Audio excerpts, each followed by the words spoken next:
What are the chances of not one, but two children going missing from an isolated area, with no evidence of them being in the woods? But the biggest thing to note is that the dog's scent ends at the end of the driveway, suggesting that Jack and Lily were taken off the property in a vehicle.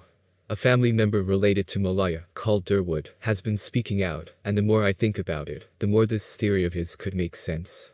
Malaya spoke to her family about struggles with Daniel. They decided to make a plan and take the kids away to a reservation, where they are alive and well.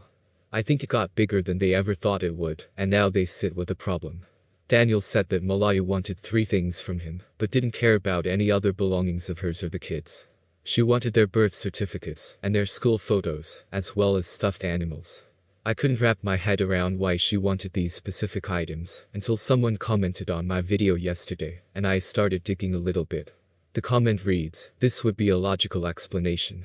In order to apply for registration for Lily and Jack under the Indian Act, Malaya would require the original proof of birth document with parental information, which are the birth certificates, and acceptable photos, originals, taken within 12 months before the application is submitted, head and shoulders only, which are basically their school photos.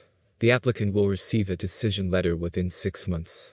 Checking into the items needed for registration, this poster is correct, and it makes a lot of sense why Malaya would want the school photos and birth certificates. It is also being rumored that police are speaking to Durwood and his so-called information on this case. He said he knows who was driving the car that took the kids away, so if he has that vital information, then of course, he needs to be interrogated by police.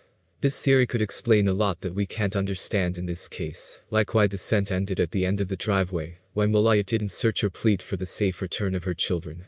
It would also explain why there is no evidence of the kids in the woods, or even boot prints leading to the woods. What do you guys think? Drop your thoughts down below.